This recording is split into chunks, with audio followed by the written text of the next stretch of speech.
Pada suatu hari pemandangan di desa Parangkutukan, sebuah pemukiman yang seolah-olah sengaja disembunyikan oleh Tuhan di balik lipatan kabut tebal lereng Gunung Lawu. Jam dinding kuno di balai desa baru saja berdentang 11 kali, suaranya parau, bergema di antara deretan pohon Kamboja yang dahan-dahannya meliuk seperti jemari raksasa yang kelaparan. Udara malam itu tidak hanya dingin, ia terasa berat, seolah oksigen telah bercampur dengan debu tanah kuburan. Di ujung jalan setapak yang becek oleh sisa hujan sore tadi, berdiri sebuah rumah joglo yang tampak merana. Kayu jati penyangganya sudah menghitam, bukan karena usia, melainkan karena seringnya terkena asap kemenyan yang pekat. Atap sirapnya berderit setiap kali angin malam bertiup, menimbulkan suara seperti rintihan wanita yang sedang sekarat. Di dalam rumah itu, cahaya hanya bersumber dari satu lilin merah yang apinya menari-nari ditiup angin yang masuk melalui celah dinding bambu. Cahaya remang itu memantul pada dinding yang lembab, menciptakan bayangan-bayangan panjang yang seolah bergerak sendiri, mengawasi setiap gerak-gerik penghuninya. Di tengah ruangan yang pengap itu, duduk bersila seorang pria bernama Aris. Jika kau melihatnya setahun yang lalu, Aris adalah pemuda desa yang ramah dengan binar mata penuh harapan. Namun sekarang, yang tersisa hanyalah cangkang manusia. Wajahnya tirus hingga tulang pipinya menonjol tajam, kulitnya pucat pasi seperti kertas usang, dan matanya cekung dengan lingkaran hitam yang sangat tebal, tanda bahwa tidurnya telah lama dicuri oleh mimpi buruk. Tangan Aris gemetar hebat saat ia mengasah sebilah keris kecil tanpa sarung. Suara gesekan logam dengan batu asahan itu menjadi satu-satunya melodi di keheningan malam. Setiap gesekan seolah-olah mengiris nuraninya sendiri. Aris adalah potret pria yang telah dipojokkan oleh nasib. Ia muak melihat ibunya mati tanpa pengobatan. Ia benci dihina sebagai sampah desa oleh para juragan tanah, dan ia merasa dunia ini adalah penjara kemiskinan yang hanya bisa dibuka dengan kunci berdarah. Di dalam dadanya, benih dendam telah tumbuh menjadi pohon besar yang menelan seluruh akal sehatnya. Malam ini bukan malam biasa. Ini adalah malam satu suro, waktu di mana gerbang antara dimensi manusia dan alam lelembut menipis hingga setipis kulit ari. Aris tidak sedang melakukan tirakat untuk keselamatan desa. Sebaliknya, ia sedang menyiapkan upacara ngunduh mantu yang paling mengerikan dalam sejarah desanya. Ia telah memutuskan untuk menanggalkan status manusianya. Aris akan menikahi Kanjeng Ratu Gendring, sosok entitas kuno yang dipercaya menghuni lembah terdalam di hutan larangan. Konon, siapapun yang berani menyuntingnya akan mendapatkan harta yang mengalir seperti air bah, emas yang tak akan habis meski dibelanjakan 7 keturunan, dan kekuasaan yang bisa membungkam mulut siapa saja. Namun, maharnya bukan seperangkat alat sholat atau emas kawin biasa, melainkan pengabdian jiwa dan raga dalam ikatan, pernikahan kontrak yang tidak mengenal kata cerai hingga maut pun tak mampu memisahkan. Aris melirik jam saku usang peninggalan ayahnya. Kurang dari 5 menit menuju tengah malam. Ia mengambil sebuah wadah kuningan berisi kembang setaman yang sudah layu dan botol kecil berisi darah ayam cemani yang masih hangat. Bau amis darah menusuk hidungnya, namun ia justru tersenyum, sebuah senyum menyeringai yang tampak asing di wajah manusianya. Malam ini, bisik Aris dengan suara yang parau dan pecah, kalian semua yang meludahiku akan merangkak di bawah kakiku. Biarlah aku menjadi budak setan, asalkan aku tidak lagi menjadi budak kemiskinan. Tiba-tiba, api lilin yang tadinya merah berubah menjadi hijau kebiruan. Angin kencang menghantam pintu rumah hingga terbuka lebar, menyingkap kabut luar yang kini berwarna hitam pekat. Dari arah hutan, terdengar suara gamelan yang samar, ritmenya lambat namun menyayat hati. Sebuah irama penyambutan pengantin yang tidak datang dari dunia ini. Aris berdiri, melangkah pelan menuju kegelapan luar. Ia tahu, sekali kakinya melintasi ambang pintu itu, ia tidak akan pernah bisa kembali lagi sebagai manusia yang utuh. Ia sedang berjalan menuju pelaminan yang dibangun dari sumpah terkutuk, menuju pelukan sang penguasa kegelapan yang sudah menunggunya di balik kabut malam satu suro. Tepat saat lonceng balai desa berdentang 12 kali, suara yang biasanya dianggap sebagai peringatan bagi warga untuk mengunci pintu dan mematikan pelita, Aris justru melangkah keluar. Kakinya yang telanjang menyentuh tanah yang terasa sedingin es, namun anehnya, tanah itu terasa berdenyut, seolah-olah bumi di bawah desa Parangkutukan adalah makhluk hidup yang sedang bernapas berat. Setiap langkah Aris meninggalkan jejak hitam yang samar, pertanda bahwa keberadaannya kini mulai ditolak oleh alam manusia. Ia berjalan menuju Sendang Panguripan, sebuah mata air purba yang dikelilingi oleh beringin-beringin tua yang akarnya menjuntai seperti rambut raksasa yang kusut. Desa itu sunyi senyap, namun kesunyian itu tidaklah kosong. Aris bisa merasakan ribuan pasang mata yang tak terlihat mengintip dari balik rumpun bambu dan celah pepohonan. Ada suara bisikan-bisikan tanpa wujud yang memanggil namanya, terkadang terdengar seperti suara ibunya yang sudah tiada, terkadang seperti tawa cekikikan anak kecil yang melompat di antara bayangan. Aris mengabaikan semuanya. Fokusnya hanya satu, sebungkus sesaji yang didekapnya erat-erat di dada. Di dalamnya terdapat bunga 7 rupa yang kelopaknya mulai menghitam, kemenyan madu, dan botol porselen berisi darah ayam cemani yang masih memiliki sisa hangat kehidupan. Ia melanggar sirikan, pantangan, terbesar desa, jangan pernah membelakangi rumah saat tengah malam satu suro, dan jangan pernah menoleh jika mendengar suara tangisan di belakangmu. Aris melakukan keduanya. Ia sengaja menantang hukum alam demi ambisi yang sudah membusuk di kepalanya. Sesampainya di pinggir sendang, bau air yang biasanya segar kini berganti menjadi bau besi yang tajam, bau darah. Permukaan air sendang itu hitam pekat, tidak memantulkan cahaya bulan, melainkan seolah-olah menyerap segala bentuk cahaya ke dalamnya. Aris berlutut di atas hamparan lumut yang licin. Jantungnya berdegup sangat kencang, hingga ia bisa mendengarnya di telinganya sendiri seperti suara genderang perang. Kanjeng Ratu Gendring. Suaranya gemetar saat merapalkan mantra pembuka. Mantra itu bukan bahasa manusia biasa. Itu adalah rangkaian kata-kata kuno yang terasa panas saat diucapkan, seolah lidahnya sedang disulut api. Aku datang membawa mahar. Aku datang membawa janji. Terimalah aku sebagai mempelaimu, penguasa kegelapan yang tak tertandingi. Seketika, hutan di sekelilingnya menjadi membeku. Angin berhenti bertiup. Daun-daun tidak lagi berdesir. Kesunyian itu begitu ekstrim hingga Aris bisa mendengar suara aliran darah di dalam nadinya sendiri.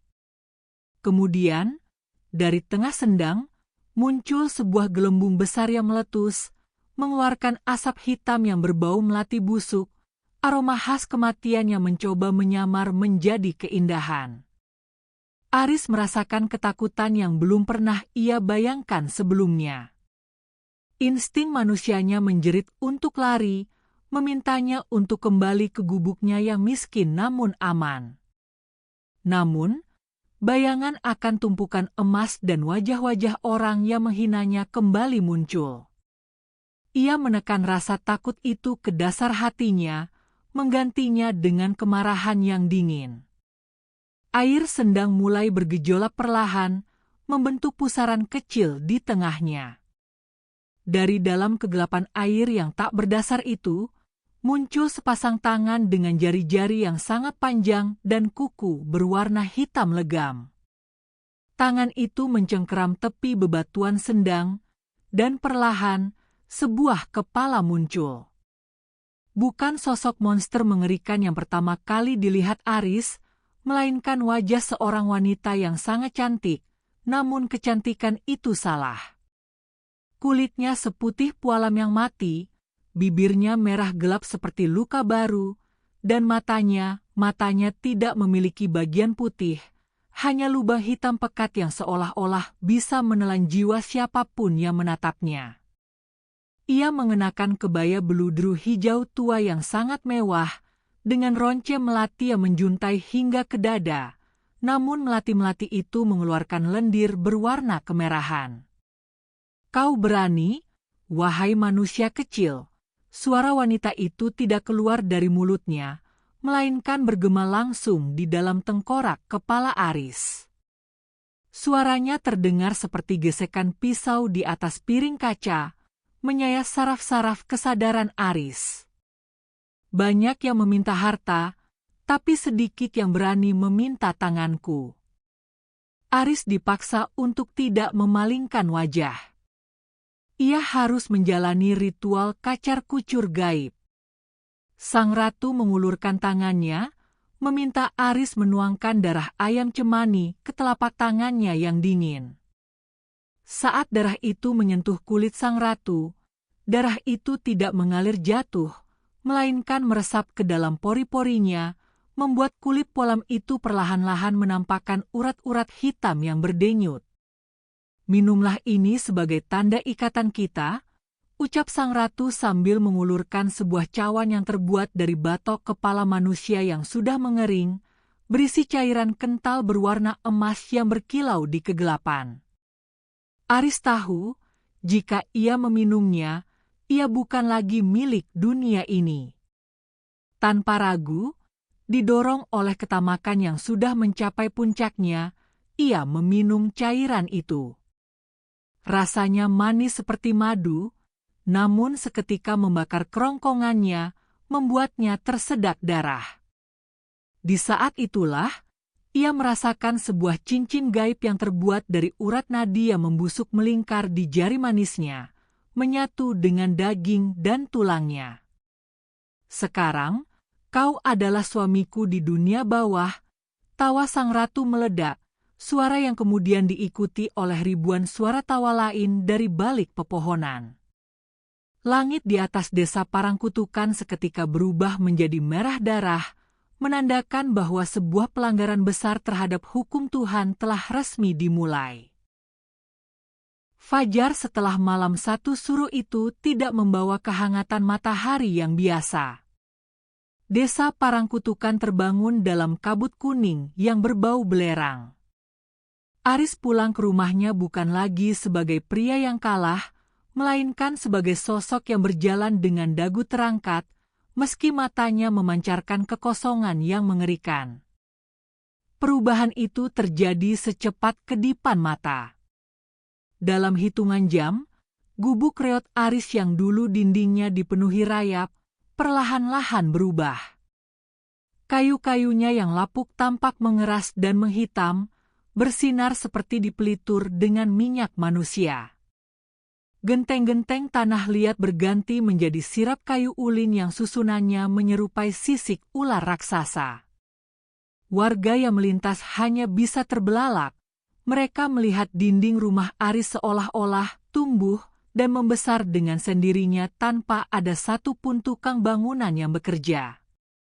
Di dalam rumah itu, Aris duduk di atas kursi ukir yang terbuat dari kayu jati tua yang terasa hangat, terlalu hangat, seolah ada darah yang mengalir di dalam serat kayunya. Di hadapannya, Peti-peti kayu jati bermunculan dari balik bayangan sudut ruangan. Ketika tutupnya dibuka, kilauan emas murni memantul di bola mata Aris. Namun, itu bukan emas biasa. Emas-emas itu berbentuk kepingan kain kuno yang di permukaannya terukir wajah wanita yang sedang menangis. Setiap kali Aris menyentuh koin itu, ia mendengar suara bisikan ribuan orang yang meminta tolong, namun keserakahannya telah menyumbat telinganya. "Ini baru permulaan, suamiku," sebuah suara tanpa wujud berdesir di tengkuknya, dibarengi dengan aroma melati busuk yang kini permanen menempel di setiap inci kulitnya. Aris tersenyum, namun cermin di depannya menunjukkan pantulan yang berbeda. Wajahnya tetap tersenyum, tetapi bayangannya di cermin sedang menangis darah. Aris mulai memamerkan kekayaannya. Ia membeli tanah-tanah warga dengan harga 10 kali lipat, namun ia hanya membayar dengan koin emas kuno tersebut. Siapapun yang menerima koin itu awalnya merasa sangat beruntung, hingga malam tiba. Warga yang menyimpan emas dari Aris mulai mengalami fenomena aneh. Mereka bermimpi didatangi oleh sosok wanita berkebaya hijau yang meminta mereka untuk menjaga emas itu dengan cara yang tidak masuk akal. Suatu hari, Aris mengadakan perjamuan besar di rumah barunya. Ia mengundang seluruh petinggi desa dan warga yang dulu menghinanya.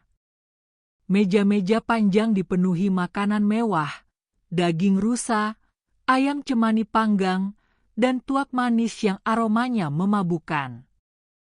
Namun, ada yang salah dengan rasa makanannya. Pak RT, yang mencicipi daging panggang itu, merasa teksturnya sangat aneh, lembut namun kenyal seperti daging yang sudah lama membusuk namun disamarkan dengan rempah-rempah yang tajam. "Makanlah, jangan sungkan," ujar Aris dengan suara yang kini terdengar lebih berat dan bergema. Ia duduk di kepala meja, namun kursinya tampak sedikit melayang dari lantai. Saat perjamuan berlangsung, lampu-lampu minyak di ruangan itu tiba-tiba meredup serentak. Di kegelapan yang sesaat itu, beberapa warga bersumpah melihat sosok wanita tinggi besar berdiri tepat di belakang kursi Aris. Tangannya yang berkuku panjang membelai lembut pundak Aris, sementara lidahnya yang bercabang menjilat sisa makanan di piring Aris. Ketika lampu kembali menyala, sosok itu hilang, namun piring Aris kini dipenuhi oleh ulat-ulat putih yang menggeliat. Aris tetap memakannya dengan lahap, seolah-olah itu adalah hidangan paling lezat di dunia. Ketakutan mulai menyebar seperti wabah. Desa Parangkutukan yang dulunya asri kini berubah menjadi tempat yang mencekam. Ternak-ternak warga mulai mati satu persatu, namun tidak dimakan oleh binatang buas. Sapi dan kambing ditemukan kaku di kandang dengan kondisi perut yang robek rapi, sementara jantung dan hatinya hilang tanpa jejak. Lebih mengerikan lagi, anak-anak kecil di desa itu mulai mengigau dalam tidur mereka. Mereka bicara tentang tante cantik di rumah hitam yang mengajak mereka bermain di bawah tanah. Warga mulai menyadari bahwa kekayaan Aris adalah magnet bagi segala jenis kesialan dan makhluk halus. Setiap maghrib, langit di atas rumah Aris selalu dipenuhi oleh ribuan burung gagak yang berputar-putar, suaranya yang serak seolah-olah sedang melantunkan mantra kematian. Pak RT dan beberapa tetua desa mencoba menemui Aris untuk meminta penjelasan, namun mereka tidak pernah benar-benar bisa mencapai pintu depan rumahnya. Setiap kali mereka melangkah masuk ke halaman rumah Aris, jalan setapak itu seolah-olah memanjang tanpa ujung. Mereka berjalan berjam-jam namun tetap berada di tempat yang sama, sementara suara tawa wanita yang melengking terdengar dari arah atap rumah, mengejek usaha mereka. Aris sudah bukan manusia lagi, bisik seorang tetua desa sambil gemetar.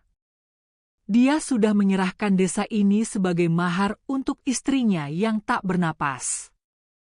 Kecurigaan itu terbukti ketika salah satu warga, seorang pemuda yang nekat mencuri salah satu hiasan di halaman rumah Aris, ditemukan keesokan harinya di tengah jalan desa. Kondisinya sangat tragis.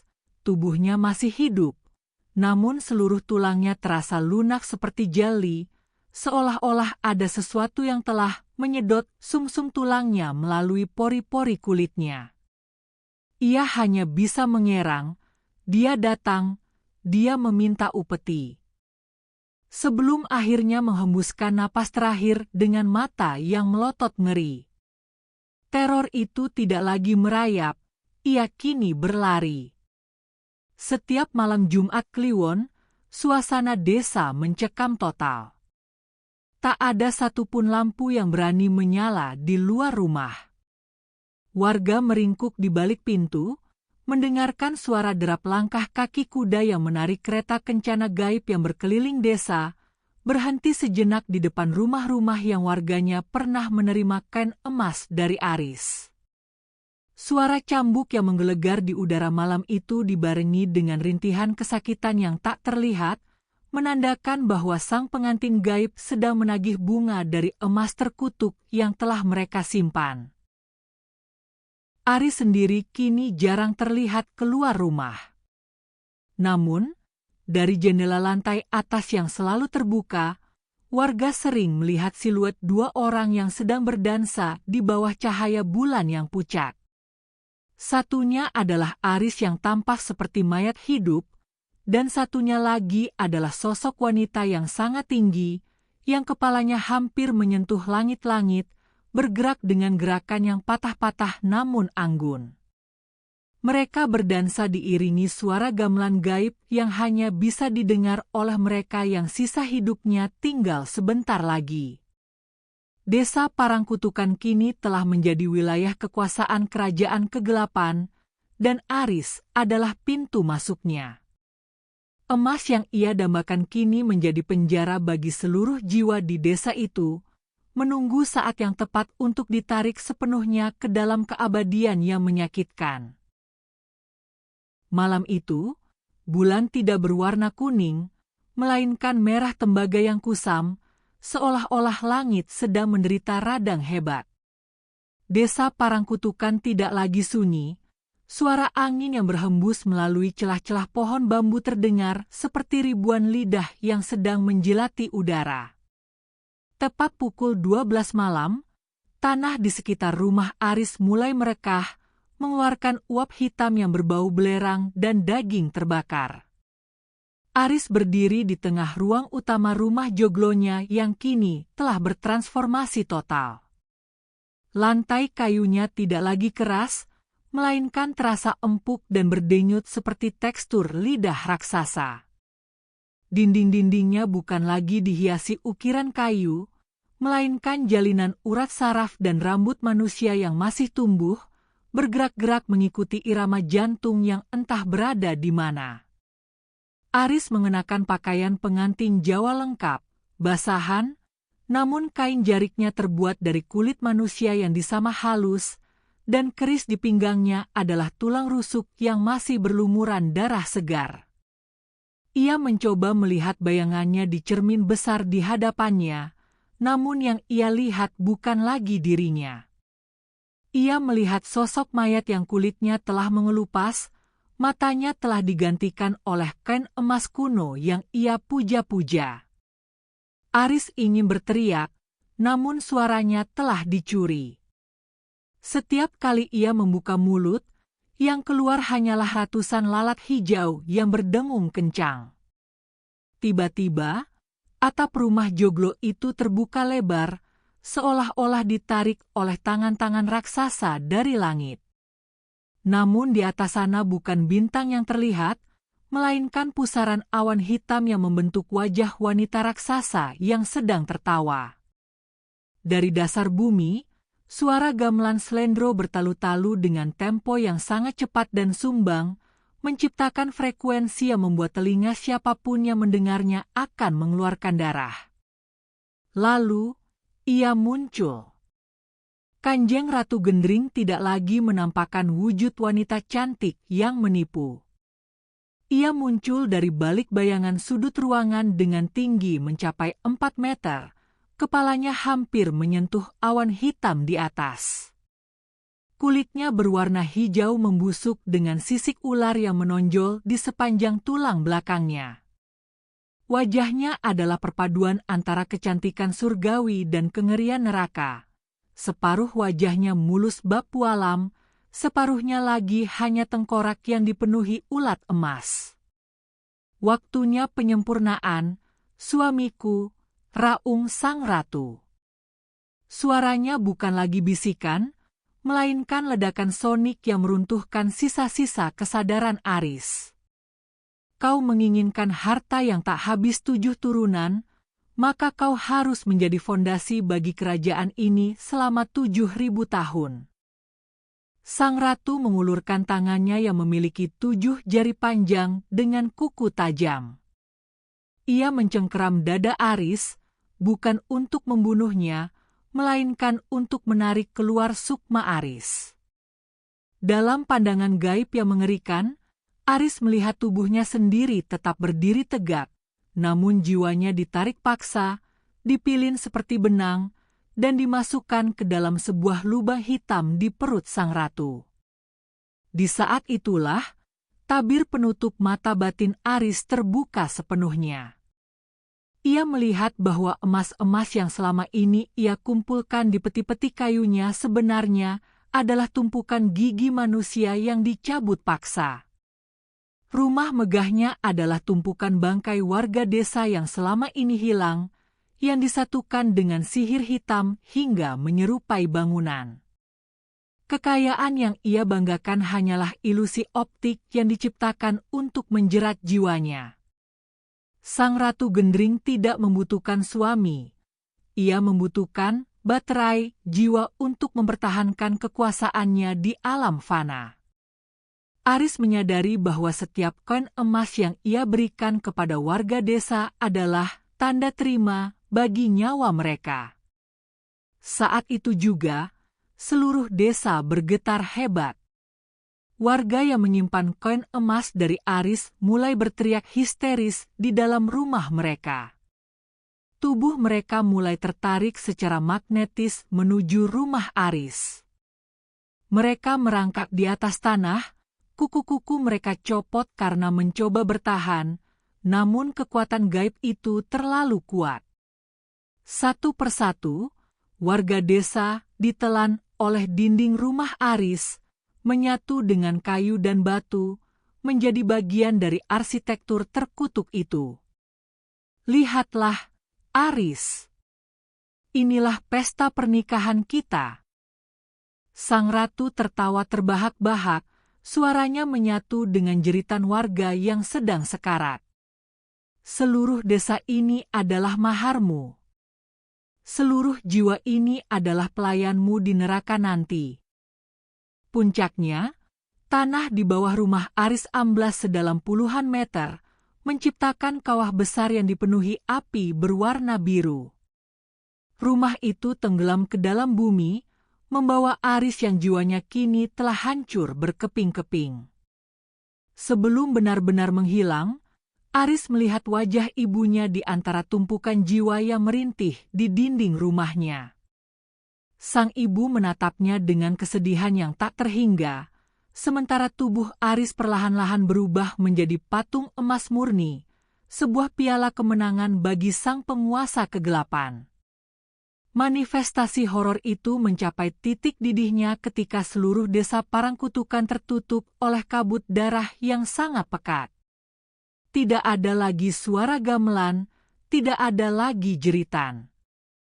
Yang tersisa hanya keheningan yang mematikan, sementara di tengah kawah yang dalam itu, sayup-sayup terdengar suara sang ratu yang sedang melantunkan tembang pengantar tidur bagi suaminya yang baru, sang patung emas yang kini abadi dalam penderitaan. Logika manusia tidak lagi berlaku di sini. Aris telah mendapatkan apa yang ia minta, kekayaan yang abadi. Namun ia lupa menanyakan harganya, dan harga itu adalah setiap napas, setiap ingatan, dan setiap harapan yang pernah ia miliki, semuanya kini telah dicerna oleh kegelapan yang tak pernah kenyang. Ketika matahari akhirnya memberanikan diri mengintip dari balik cakrawala Gunung Lawu, ia tidak menemukan desa Parangkutukan yang dikenalnya. Kabut merah darah yang semalam menyelimuti lembah itu perlahan memudar, tertiup angin gunung yang mendadak terasa hambar. Namun, pemandangan yang tersingkap di bawahnya adalah sebuah luka menganga di permukaan bumi. Rumah joglo megah milik Aris telah lenyap tanpa sisa, seolah-olah bumi telah mengunyah dan menelannya bulat-bulat. Di tempat bangunan itu dulu berdiri, kini hanya ada sebuah kawah raksasa yang dasarnya dipenuhi oleh abu hitam yang masih panas. Tidak ada kayu yang tersisa, tidak ada batu fondasi, bahkan tidak ada satupun helai rumput yang berani tumbuh di sekitarnya. Tanah di sana telah mati. Ia menjadi tanah yang dikutuk, yang menolak untuk memberi kehidupan bagi apapun selama 1000 tahun ke depan. Warga desa yang tersisa, mereka yang terlalu miskin bahkan untuk menerima kain emas dari Aris, atau mereka yang cukup bijak untuk menutup telinga dari bisikan keserakahan, merangkak keluar dari rumah mereka dengan tubuh gemetar. Mereka menemukan desa mereka telah menjadi kuburan massal yang sunyi. Rumah-rumah warga yang dulu menerima berkah dari Aris kini kosong melompong. Pintu-pintunya terbuka lebar, namun di dalamnya tidak ada perabotan, tidak ada pakaian, dan yang paling mengerikan, tidak ada manusia.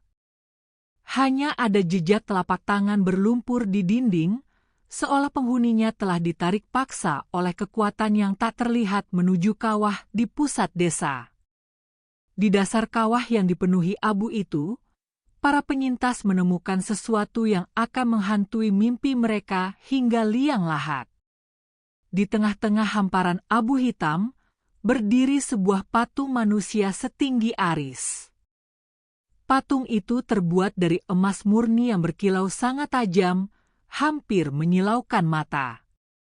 Namun, ekspresi pada wajah patung emas itu bukanlah ekspresi seorang pemenang. Wajah patung itu adalah wajah Aris yang sedang menjerit histeris. Mulutnya menganga lebar, mata emasnya melotot dengan detail urat-urat kemarahan yang terpahat sempurna, dan tangannya mencengkeram lehernya sendiri seolah sedang tercekik oleh sesuatu yang tak kasat mata. Di jari manis patung itu, melingkar sebuah cincin dari akar hitam yang berdenyut pelan, satu-satunya benda yang bukan emas di seluruh tubuh patung itu.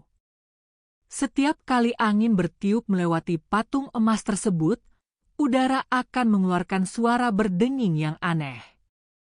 Jika didengarkan dengan saksama, dengingan itu terdengar seperti suara Aris yang sedang merintih, memohon agar ia bisa mati. Namun, itulah hukuman bagi mereka yang menikahi kegelapan. Aris mendapatkan kekayaan abadi yang ia inginkan, tetapi ia sendiri menjadi kekayaan itu. Ia menjadi barang koleksi di singgasana Kanjeng Ratu Gendring, sebuah piala kemenangan yang jiwanya terperangkap di dalam logam mulia, sadar sepenuhnya namun tak mampu bergerak, merasakan panasnya api gaib yang membakarnya dari dalam untuk selamanya. Beberapa minggu setelah kejadian itu, pemerintah daerah menyatakan desa Parangkutukan sebagai zona terlarang karena aktivitas seismik yang tidak stabil. Namun, orang-orang tua di sekitar lereng gunung tahu kebenarannya. Mereka menyebut tempat itu sebagai Tanah Mahar, sebuah pengingat bagi siapa saja yang merasa bahwa hidup ini bisa dipasangi harga. Kisah Aris menjadi dongeng pengantar tidur yang paling menakutkan di tanah Jawa. Sebuah peringatan bahwa kemiskinan memang pahit, namun keserakahan adalah racun yang tidak memiliki penawar. Aris lupa bahwa ketika seseorang meminta sesuatu dari alam gaib, ia tidak sedang melakukan transaksi dagang, melainkan sedang menyerahkan kunci rumahnya kepada pencuri. Dunia ini memiliki keseimbangan yang rapuh. Emas yang didapat tanpa keringat biasanya dibayar dengan darah. Kekuasaan yang didapat tanpa kehormatan biasanya dibayar dengan martabat. Dan pernikahan yang didasari oleh nafsu akan harta, pada akhirnya hanya akan melahirkan penderitaan yang tak mengenal kata usai.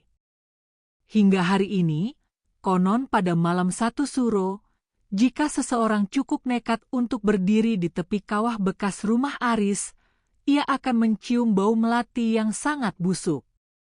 Dan jika ia beruntung, atau justru sangat malang, ia akan melihat bayangan seorang wanita raksasa yang sedang membelai patung emas di tengah kawah itu, sambil membisikkan kata-kata cinta yang terdengar seperti kutukan. Tidurlah, suamiku, karena malam kita baru saja dimulai. Desa Parangkutukan kini telah hilang dari peta, namun namanya tetap hidup dalam hembusan angin malam yang membawa pesan sederhana namun mematikan. Jangan pernah mengetuk pintu yang pintunya terbuat dari tulang, karena kau mungkin tidak akan suka dengan siapa yang membukakannya untukmu.